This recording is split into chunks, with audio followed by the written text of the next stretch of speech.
أعوذ بالله من الشيطان الرجيم.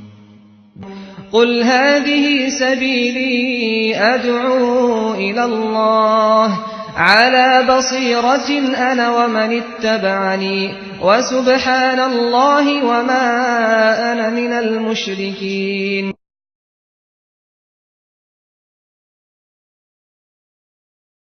بسم الله الرحمن الرحيم. الحمد لله رب العالمين، والصلاة والسلام على أشرف الأنبياء والمرسلين نبينا محمد عليه أفضل الصلاة وأتم التسليم، أما بعد.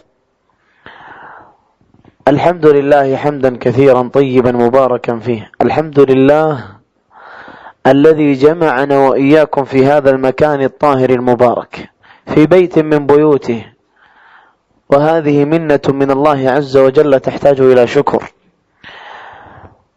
فالله عز وجل اصطفاك من بين الناس وأتى بك إلى هذا المكان لتذكره، وغيرك الآن في هذا الوقت في أصقاع العالم من يبارز الله عز وجل بالشرك والإباحية والمعاصي، وأنت من بين هؤلاء الناس اصطفاك الله عز وجل وأتى بك إلى هذا المسجد لتسمع ذكر الله عز وجل، فيذكرك سبحانه وتعالى كما جاء في الحديث في الملأ الأعلى.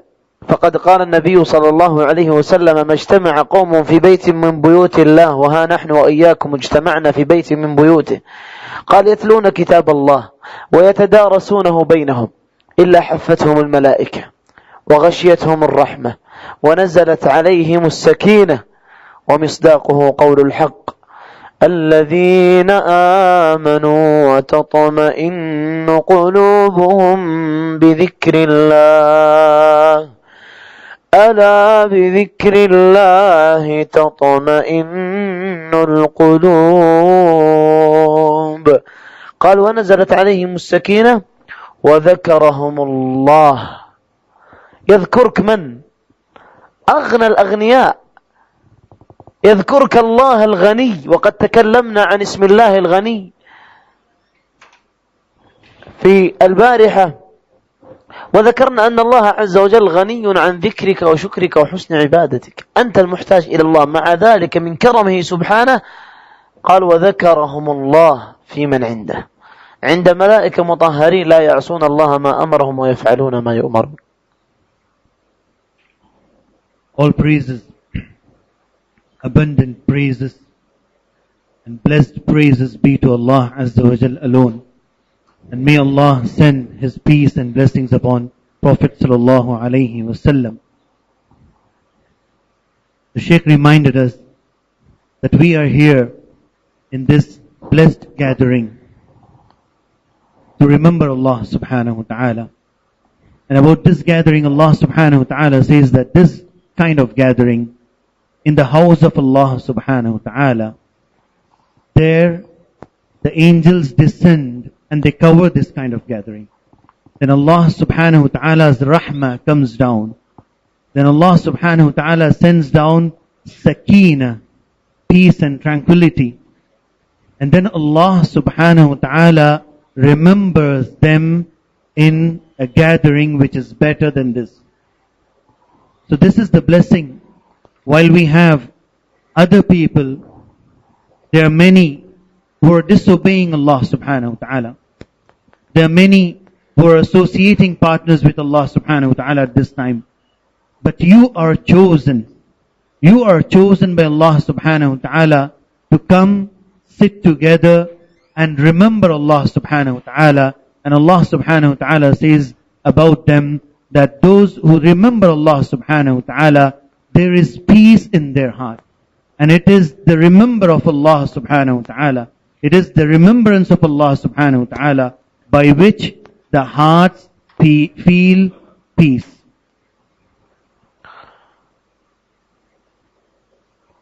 والموضوع الذي سنتكلم عنه في هذه الليلة هو يخص كل مسلم، كل من شهد أن لا إله إلا الله وأن محمد رسول الله يجب عليه أن يعمل بهذا الموضوع الذي سنتكلم عليه. وقبل أن أشرع في الموضوع أسألكم سؤالا: أنتم جميعا مسلمين، لكن ما معنى الإسلام الذي تعيشه أنت في حياتك؟ ما معناه؟ ما معنى الإسلام؟ Alhamdulillah, we all here, we say, Ashhadu an la ilaha illallah wa ashhadu anna Muhammad Rasulullah. And we call ourselves as Muslims. And I want to ask you a question. How many of us, we really know what does the word Islam mean? What does it mean to become a Muslim? What does it mean to accept Islam? أريد إجابة. Sheikh wants answer from you. How many of you know what does it mean?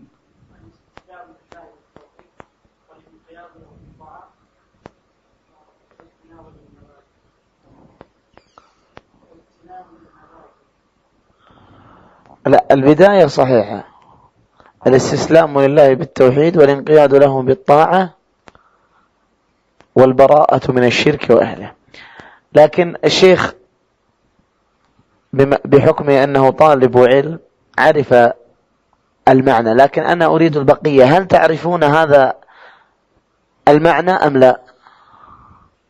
Sheikh explained the meaning because he is a student of knowledge, he studied this, but he is talking about general people, all of us. Do we really know, even though he gave the answer now, but do we understand what does it mean?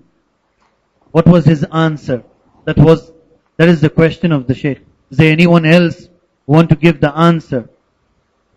You can just translate it. It's easy. The answer is given in Arabic. You can just translate it in English.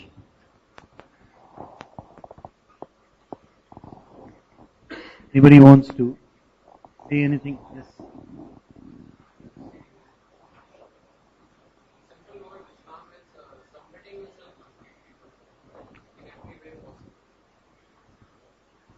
قل هو الاستسلام لله من جميع النواحي فقط.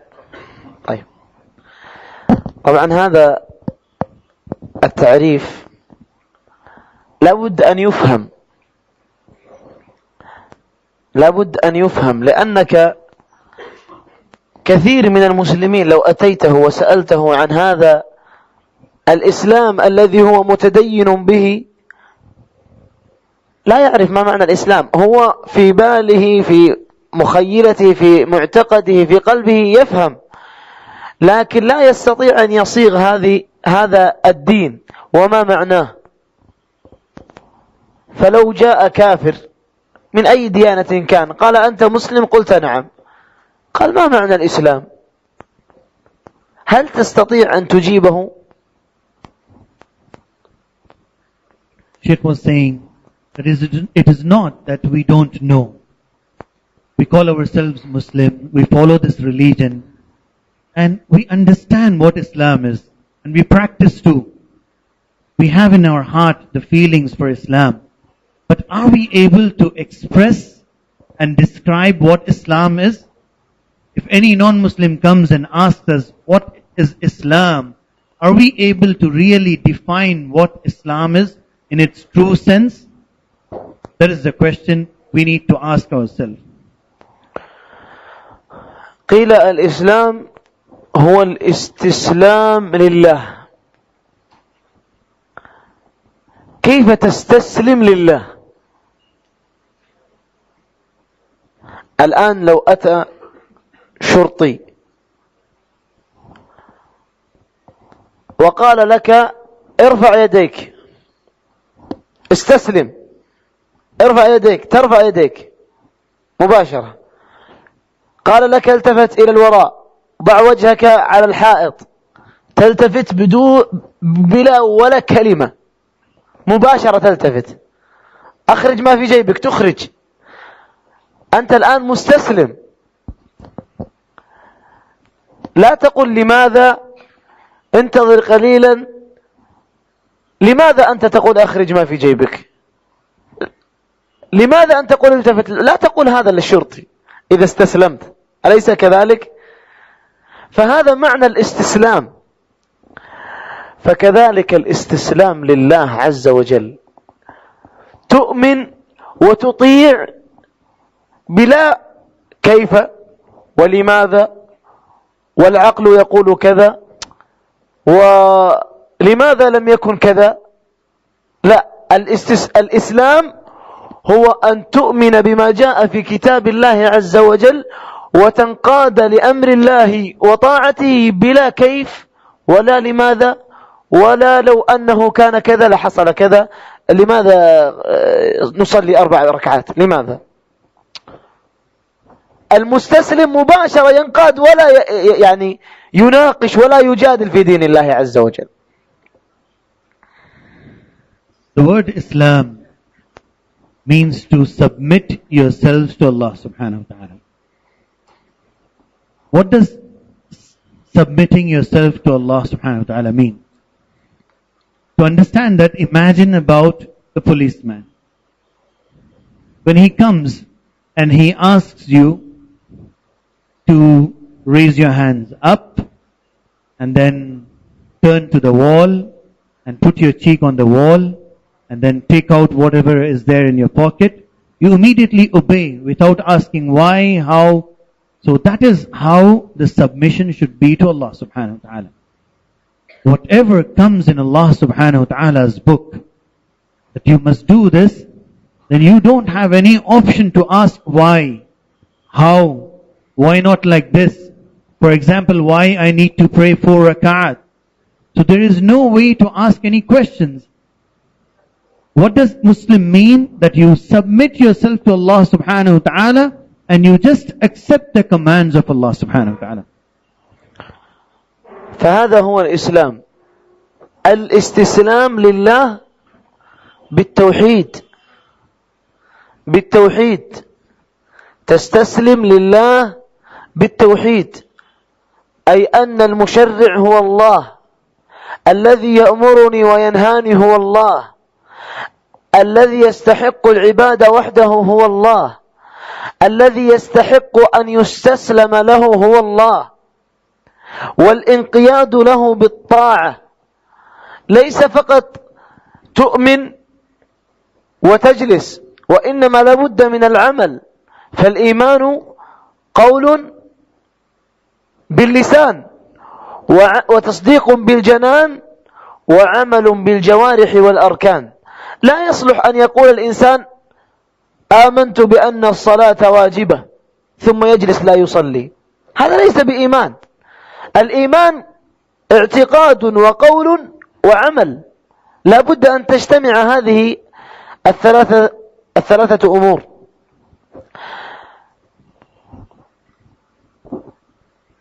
So submitting yourself to Allah subhanahu wa ta'ala, the first part of understanding Islam is al-istislamu lillahi bit-tawheed, means submitting yourself to Allah subhanahu wa ta'ala with the belief that He is alone. Only He deserves that I should submit to Him. And in what He is alone, He is the one who can tell you what to do, and He is the one who can tell you what to avoid. He is the one to whom you should show humiliation, humbleness. He is the one you should humble yourself to. So it is the meaning that you submit to Allah subhanahu wa ta'ala, that with the belief that He alone deserves that. He alone is the one to whom I should submit myself, accepting whatever He says, whatever command He gives. قال والبراءة من الشرك وأهله.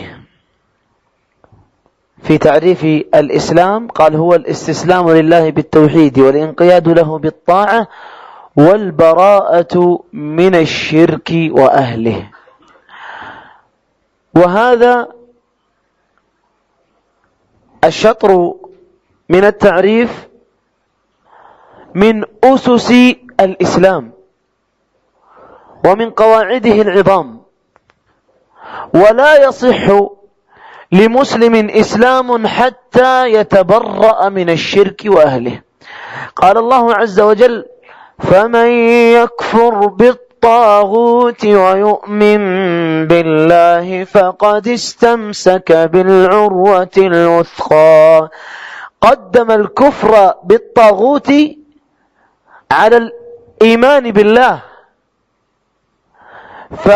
فلا بد أن تتبرأ من كل ما يعبد من دون الله، وكل ديانة غير ديانة الإسلام تؤمن بأنها باطلة. فمن يكفر بالطاغوت أي كل ما يعبد من دون الله، كل ما يعبد من دون الله تكفر به وتتبرأ منه، وتقول بقولك واعتقادك وعملك أن هذا كفر بالله عز وجل، وتتبرأ من أهله وتبغضهم في الله. فمن أوثق عرى الإيمان كما قال النبي صلى الله عليه وسلم: الحب في الله والبغض في الله. تبغضهم لما هم عليه من الشرك، لما هم عليه من الكفر، لما يحاربون الله عز وجل به من أنواع الشرك والكفريات. فالنصارى دينهم دين باطل، والإسلام استنسخ جميع الديانات، ومن يبتغي غير الإسلام دينا فلن يقبل منه وهو في الآخرة من الخاسرين. قال الله عز وجل: إن الدين عند الله الإسلام. فدين النصارى باطل، ودين اليهود باطل، ودين المجوس باطل، والهندوس باطل، والسيخ باطل. كل دين غير دين الإسلام في هذا الزمان باطل، ولا بد أن تكفر به وتتبرأ منه وتتبرأ من أهله وتكفر بهم. The second part of Islam is al-inqiyadu bit-ta'ah, means you submit to him by obedience. Iman, the word Iman, what is the definition of the word Iman? It means al-qawlu bil-lisan, that you have to confess by your tongue. And then wat-tasdeequ bil-janan, that you believe in your heart, strongly believe in your heart about the Iman. And the third thing is wal-amalu bil-arkan, that you have to prove that by your limbs, that you believe and you confess what you confess, that you practice accordingly. So that is what is required. So the first thing is to submit and accept whatever Allah subhanahu wa ta'ala says.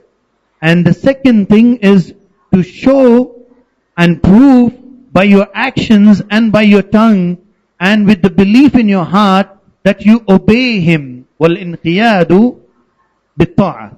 And the third thing is وَالْبَرَاءَةُ مِنَ الشِّرْكِ وَأَهْلِهِ. And then the third thing is, this is not sufficient that you believe in oneness of Allah subhanahu wa ta'ala, you submit to Him, and then you do whatever He commands. That is not sufficient. There is one more thing that is required when you call yourself Muslim. The third thing is that you take your hands off from shirk and those who do shirk. Means you hate shirk. You keep yourself away from shirk.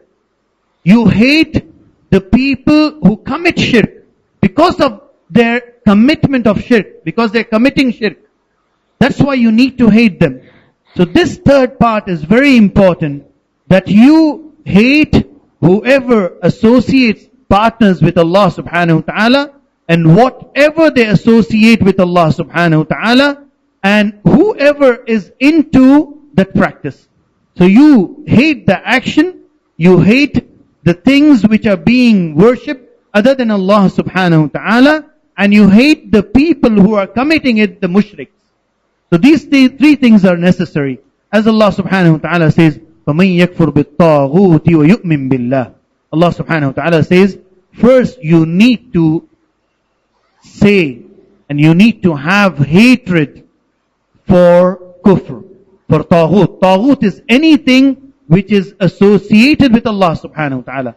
So you need to have hatred and you need to keep yourself away from that. And then you should have iman. So bara'ah from shirk, bara'ah from the people who are committing shirk, and bara'ah from the things, from the idols, and from the people who are taken as gods, and the things which are taken as gods, you have to keep yourself away from that. That is necessary. وليس كما يقول بعض الناس في هذا الزمان أن الديانات الأخرى صحيحة وأنها كتب سماوية وأن لكل دينه الذي يرتاح إليه ويختاره، فلكل الحرية في اتخاذ دين. هذا كلام باطل، هذا كلام باطل. ولكي تعلم عظم هذا الأمر عند الله عز وجل، مسألة الولاء والبراء، الولاء للمؤمنين والبراءة من الكفار والمنافقين والمشركين. سأضرب لكم مثالا، أذكر هذا ما أذكر مثال. الولاء and البراء, that you show friendship, love to the people who believe in Allah subhanahu wa ta'ala, and والبراء, that is you show hatred and keep yourself away from the things which is about disobeying Allah subhanahu wa ta'ala, which is about shirk. So it is something which is required in Islam. ومن يبتغي غير الإسلام. And one more thing Sheikh highlighted is there are many religions, there are many adyan, there are many things, and people think about it that we can have our own choice, we can have our own religion. That is the thing which is very common. So Sheikh says, sincerely if we see, that is not the right thing. If you sincerely want to guide people, if you want to sincerely show your concern towards them, you can't tell that. In fact, you need to try to save them from what is wrong. Because only religion which is accepted by Allah subhanahu wa ta'ala is Islam. وَمَنْ يَبْتَغِ غَيْرَ الْإِسْلَامِ دِينًا فَلَنْ يُقْبَلَ مِنْهُ. If anyone is seeking guidance or believing in any religion and thinking that will be accepted by Allah subhanahu wa ta'ala, that will not be accepted by Allah. Only Islam is the religion that will be accepted by Allah, and that can save him from the punishment of Allah. ولكي تعلم عظم هذا الأمر عند الله سأضرب لكم مثالا. لو أن أحدا قام بقذف والدك وسبه ورميه بأنواع العيوب والنقائص، هل تحبه؟ هل تضيفه في منزلك وهو قد لعن أباك وسبه وشتمه، أو لعن أمك وسبها وشتمها؟ هل تضع اسمه على ظهرك كما يفعل بعض أبناء المسلمين، يضع أسماء الكفار على ظهره؟ الله عز وجل أولى من أمك وأبيك، فهم قد رموا الله عز وجل بأنواع النقائص والعيوب، فقد قال سبحانه: وقالوا اتخذ الرحمن ولدا لقد جئتم شيئا إدا تكاد السماوات يتفطرن منه وتنشق الأرض وتخر الجبال هدا أن دعوا للرحمن ولدا وما ينبغي للرحمن أن يتخذ ولدا. قد قالوا عن الله عز وجل قولا تكاد السماوات أن تنشق منه وتخر الجبال هدا. تنشق السماوات والأرض وتخر الجبال هدا من هول ما قالوا عن الله عز وجل. فكيف تحبهم وهم يقولون عن الله ذلك ويرمون الله عز وجل بالنقائص والعيوب، وأنت لم تحب أحدا قذف والدك أو سبه وشتمه؟ كيف تحب من شتم الله وسبه ورماه بالنقائص؟ you love your parents too much. And if there is a person who speaks bad about your parents and they mention things which they have not done, will you take them in your house? Will you allow them to come to your house?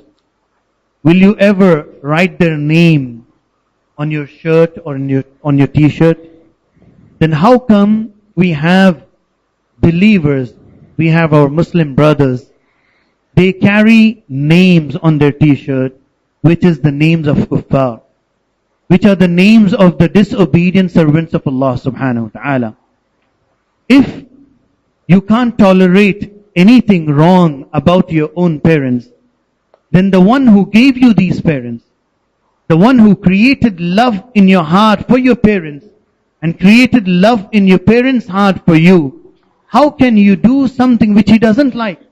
While he says about this, about taking partners with Allah subhanahu wa ta'ala, how much he hates that and how severe is that? He says the heavens can tear upon and the earth can split and the mountains can fall down when you associate partners with Allah subhanahu wa ta'ala and you call and you mention that Allah has a son.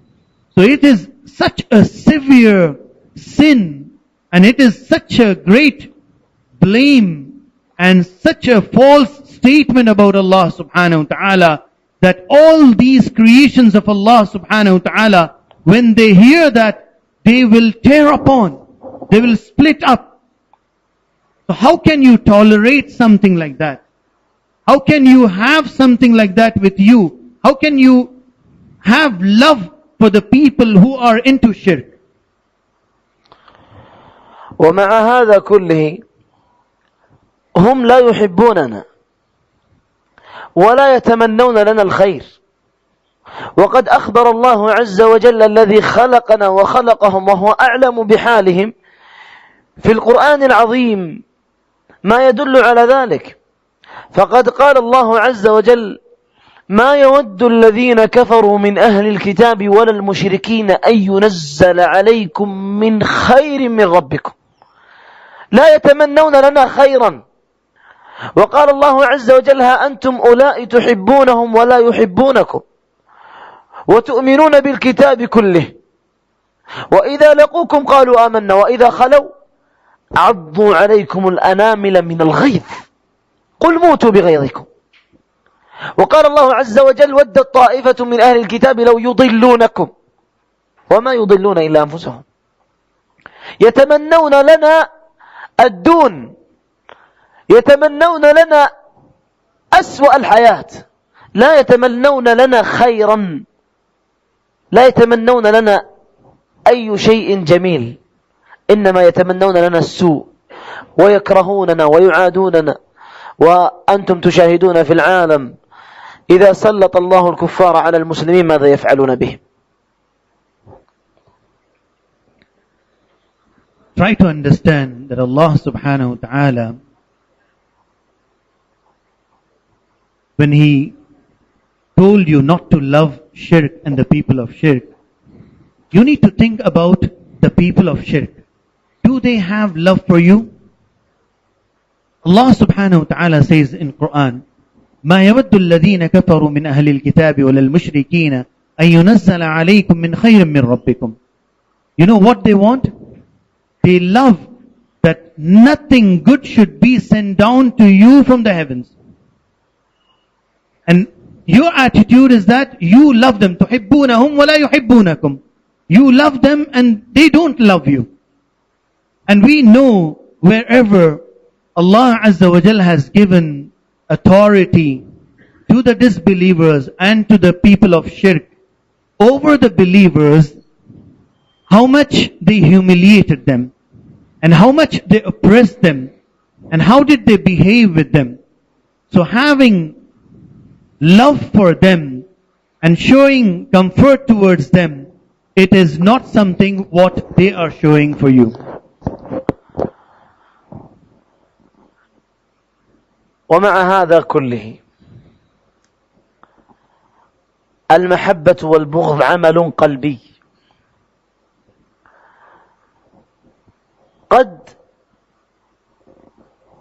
تخالط المشركين كما هو حالكم في الهند. اجعل حياتك كلها دعوة، فالحب والبغض في القلب. إذا أتيت تدعوه أو خالطته وتريد أن تظهر جمال الإسلام وسماحته، فلا يجب عليك أن تظهر هذا البغض، وإنما الحكمة في ذلك أن تظهر له الابتسامة والخلق الحسن، وتظهر له سماحة الإسلام لتكسب قلبه فيدخل في الإسلام. لا يعني ذلك أننا نضاربهم في الشوارع وأننا نساببهم ونلاعنهم، وإنما الحكمة أن تكون طيبا لطيفا مبتسما لكي تكسبهم وتدخلهم بذلك في الإسلام. قال الله عز وجل: ولو كنت فظا غليظ القلب لانفضوا من حولك. قال الله عز وجل: وجادلهم بالتي هي أحسن. فيختار الإنسان أطيب الكلام وأطيب التعامل ليكسبهم بذلك في دينه. When loving and hating is mentioned, then you need to remember that love and hatred is in your heart. But you are living in a community which is plural community, where you have many different religions, many different followers of different religions around you. Do you have to show hatred towards them? Was that is required? No, that is not required. What is required is you show to them the best character of Islam. You smile for them.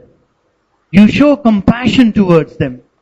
You try to invite them to the path which will take them to Jannah, which will save them from the hellfire. So that should be your attitude. But it doesn't mean that you play with them, you join them in whatever activities they do, which Allah subhanahu wa ta'ala doesn't like. You keep yourself away from those things which Allah subhanahu wa ta'ala hates.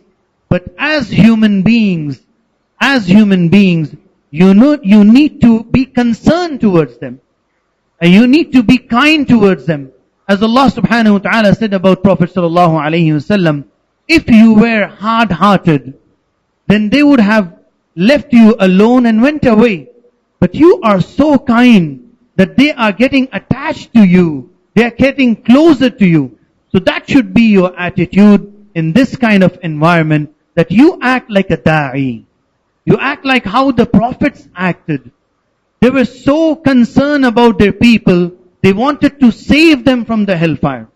So your attitude should be like that in this kind of community. وهذا هو معنى الإسلام الذي أنت تعتقده في قلبك وتعيشه واقعا في حياتك. وقد تكلمنا في بداية الأمر أو بداية معنى الإسلام.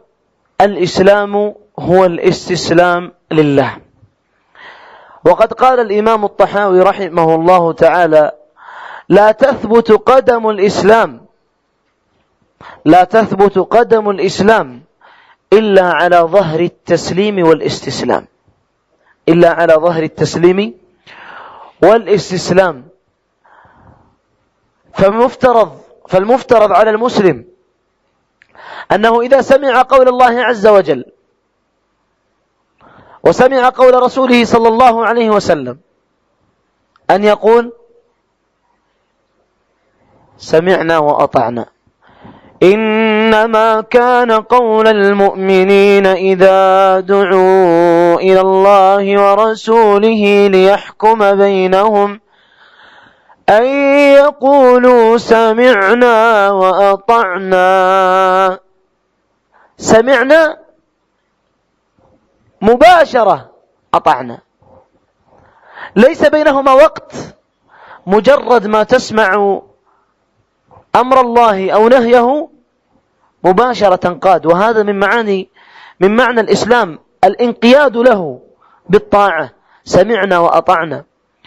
وليس كحال كثير من الناس يناقش ويجادل والمسألة فيها وما فيها، وعقلا خاطبني بالعقل. الله عز وجل يقول: وما كان لمؤمن ولا مؤمنة إذا قضى الله ورسوله أمرا أن يكون لهم الخيرة.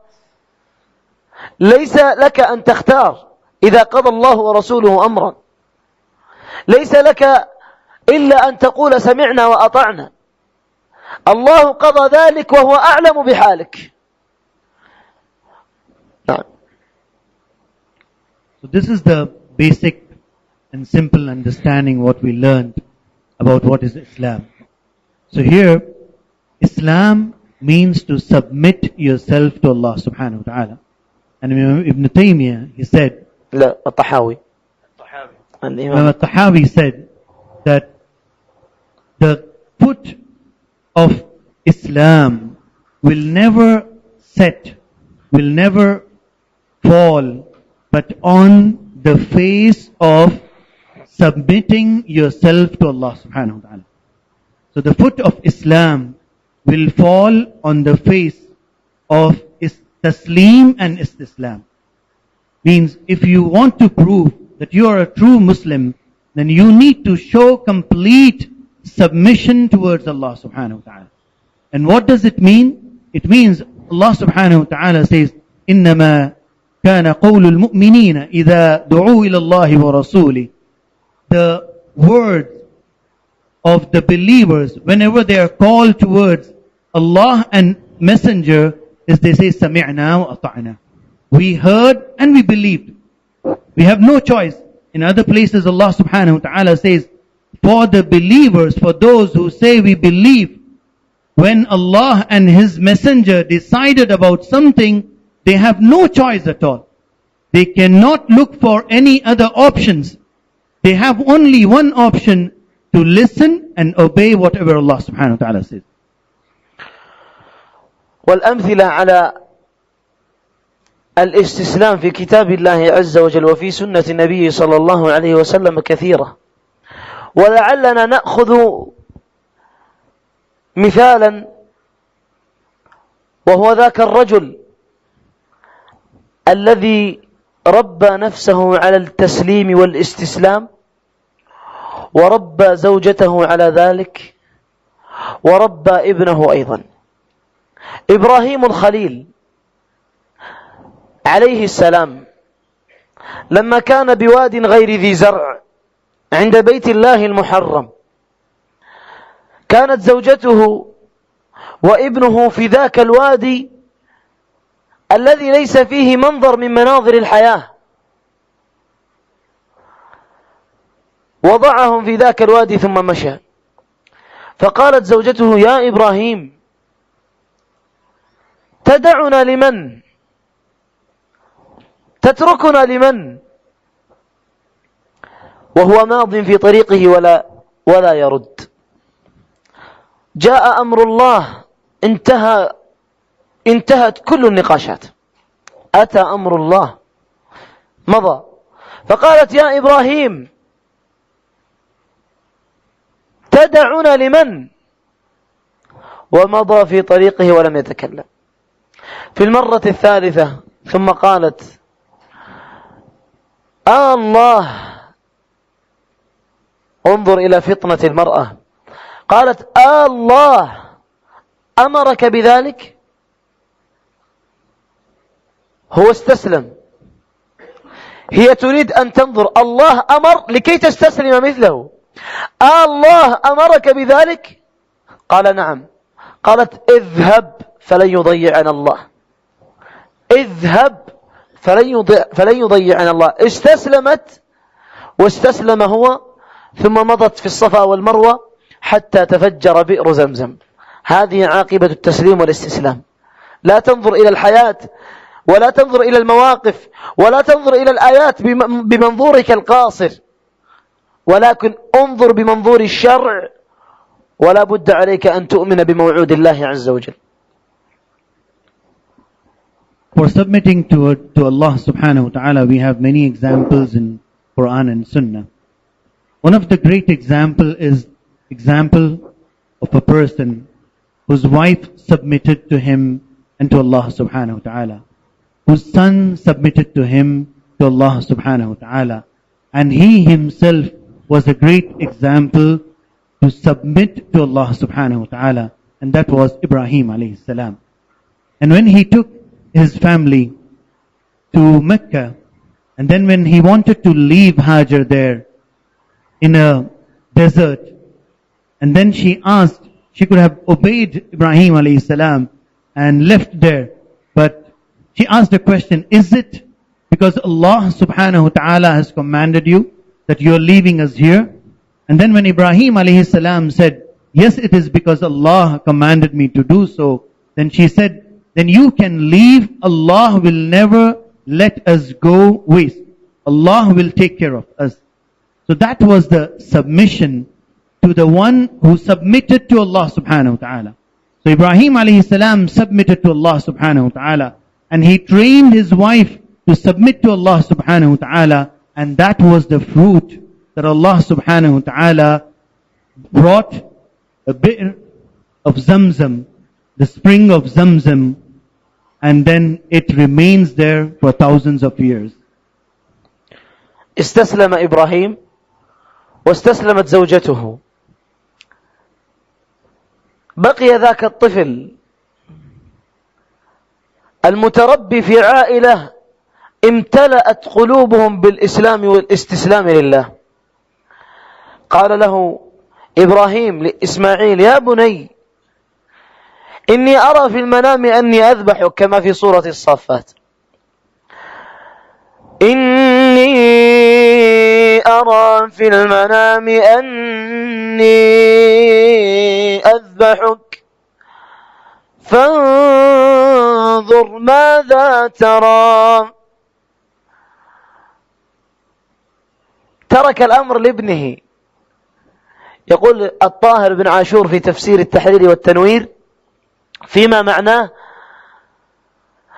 أنه ترك الأمر لابنه لأنه يعرف أنه من تربيته، ويعلم أنه سيستسلم،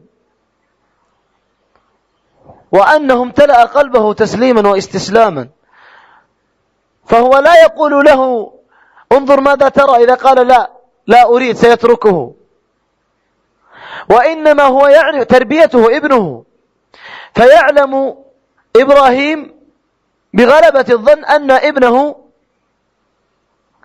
يستسلم.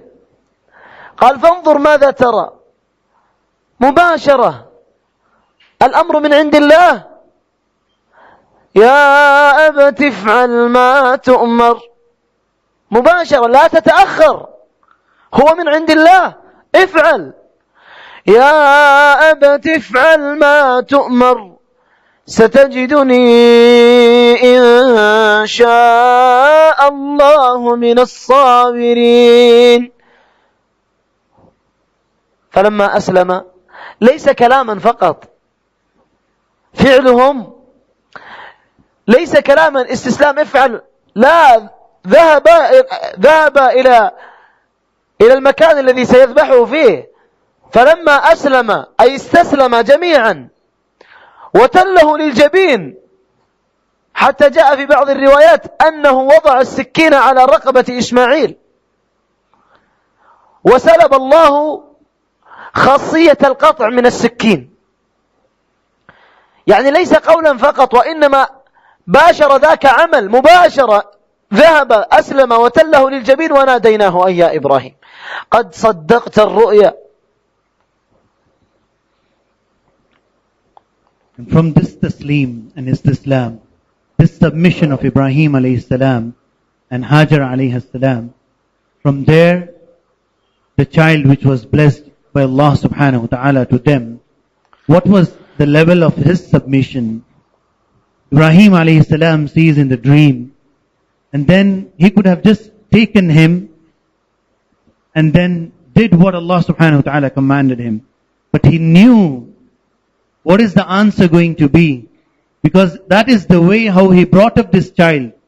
So he asked this question, "Oh my son, I have seen in my dream that I am slaughtering you. So tell me, what do you think?" It is not that he knew that the answer can be different. He was very sure that the answer is going to be positive. And the answer was like how he thought, because that was the fruit of submission of the father and mother. So immediately the answer was, "My father, do what was commanded." So this is the fruit of submission to Allah subhanahu wa ta'ala. So this was the family. Father submitted himself to Allah, the wife submitted to Allah, and the son submitted to Allah subhanahu wa ta'ala. وكذلك من أمثلة المستسلمين لله عز وجل عمر رضي الله عنه كان يمشي مع النبي صلى الله عليه وسلم في طريق، فقال النبي صلى الله عليه وسلم، فقال عمر للنبي أنه يحبه، قال: ولكن فيما معنى الحديث ليس أكثر من نفسي. فقد قلنا أن من الأمثلة على التسليم والاستسلام لله عز وجل من السنة المطهرة، فقد كان النبي صلى الله عليه وسلم آخذ بيد عمر رضي الله عنه وهم في طريق، فقال عمر للنبي صلى الله عليه وسلم: والله يا رسول الله لأنت أحب إلي من كل شيء إلا من نفسي. قال: لا والذي نفسي بيدي حتى أكون أحب إليك من نفسك، صلى الله عليه وسلم. جاء الأمر من رسول الله صلى الله عليه وسلم، ما كان لعمر أن يفعل. قال: الآن. كيف؟ كنت تقول قبل ثواني أنك أحب إلي من كل شيء إلا من نفسي، والآن تقول الآن؟ لاعب هو؟ لا والله. لكن سمعنا، جاء الأمر أنه لا بد على عمر أن يحب النبي صلى الله عليه وسلم أكثر من نفسه. جاء الأمر، قال الآن، وقر ذلك في قلب عمر. تسليم، استسلام لنصوص الوحيين. وكذلك في قصة جليبيب رضي الله عنه. اذكر هذه ثم نذكر قصة جليبيب. More example for submission to Allah subhanahu wa ta'ala was Umar radiyallahu anhu, who was with Prophet sallallahu alayhi wa sallam. And he said to Prophet sallallahu alayhi wa sallam, "O Prophet of Allah, I love you more than everything except my own self." Then Prophet sallallahu alayhi wa sallam said, "O Umar, by the one in whose hand is my soul, your iman is incomplete until you love me more than your own self." And within a second, Umar radiallahu anhu changes his answer and he says, "O Prophet of Allah, I love you more than my own self." That is the submission. Immediately you hear something from Prophet sallallahu alaihi wasallam, you change yourself and you submit to the word of Allah and the word of His Messenger. وفي قصة جليبيب رضي الله عنه لما كان عند رسول الله صلى الله عليه وسلم فيما معناه، قال رسول الله صلى الله عليه وسلم لجليبيب: يا جليبيب ألا تتزوج؟ قال: يا رسول الله ومن يزوج جليبيبا لا مال ولا جاه. فأتى في اليوم الثاني قال له الرسول صلى الله عليه وسلم: يا جليبيب ألا تتزوج؟ قال: يا رسول الله ومن يزوج جليبيبا لا مال ولا جاه، وكان رجلا أسودا دميم الخلقة أفطس الأنف قصير القامة. فقال: ومن يزوج جليبيبا لا مال ولا جاه؟ فأتى في اليوم الثالث فقال: يا جليبيب ألا تتزوج؟ قال: يا رسول الله ومن يزوج جليبيبا لا مال ولا جاه؟ قال: اذهب إلى بيت الأنصار فلان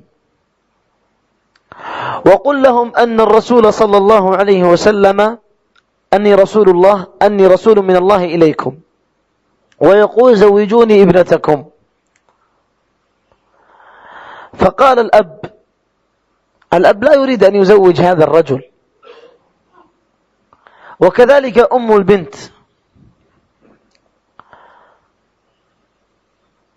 فقالوا: ننظر في الأمر.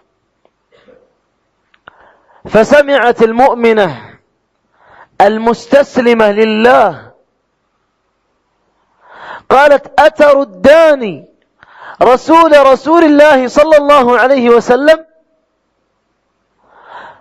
هو من عند الرسول،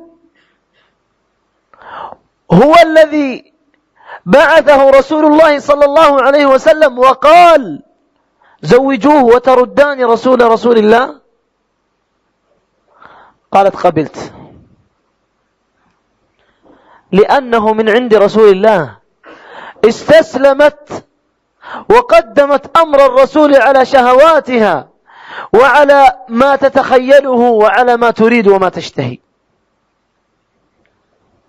Another story is about Julaybib radiallahu anhu, who was not very good looking. He was very short. So he came to Prophet sallallahu alaihi wasallam, and Prophet sallallahu alaihi wasallam said, Julaybib, will you not get married? So Julaybib said, O Prophet of Allah, who will give daughter to Julaybib who has no wealth, no power? So he came the second day, same question was asked and same answer. The third day, same question and same answer. Then Prophet sallallahu alaihi wasallam said to Julaybib, Julaybib, go to such and such Ansari's house and tell them, I am a messenger of the Messenger of Allah, and he told me that you should marry your daughter to me. So the father and the mother, they said, we will look into the matter. But there is a voice coming from the house, from inside the house. The daughter says, it is a command from Allah, and you want a choice in that? There is no choice after the command of Allah. That is the submission.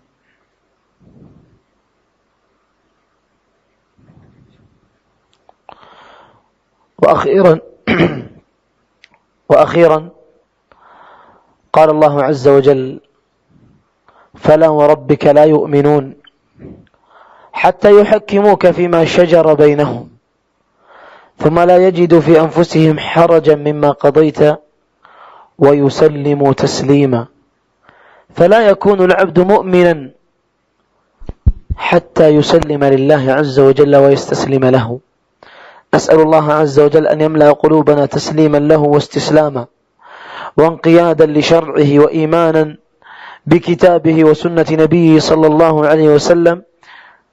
اللهم اهدنا وسددنا، اللهم اهدنا فيمن هديت، وعافنا فيمن عافيت، وتولنا فيمن توليت، وقنا واصرف عنا برحمتك شر من قضيت، إنك تقضي ولا يقضى عليك، إنه لا يذل من واليت ولا يعز من عاديت، تباركت ربنا وتعاليت. وصل اللهم وسلم على نبينا محمد وعلى آله وصحبه أجمعين. At the end, Sheikh mentioned the ayah very strong ayah about submission to Allah subhanahu wa ta'ala. فَلَا وَرَبِّكَ لَا يُؤْمِنُونَ حَتَّى يُحَكِّمُوكَ. By your Lord,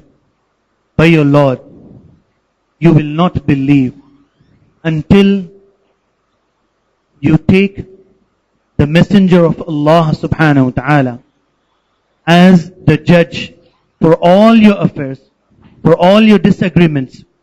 حتى يحكموك فيما شجر بينهم ثم لا يجدوا في أنفسهم حرجا. Then they don't have any doubt about it. You don't have any feeling against that judgment. Subhanallah. فلا وربك لا يؤمنون حتى يحكموك فيما شجر بينهم ثم لا يجدوا في أنفسهم حرجا مما قضيت ويسلموا تسليما. They don't have any feeling against your judgment, and then they submit themselves to Allah subhanahu wa ta'ala with a complete submission. May Allah subhanahu wa ta'ala guide us and help us to have that complete submission. Jazakumullahu khairan.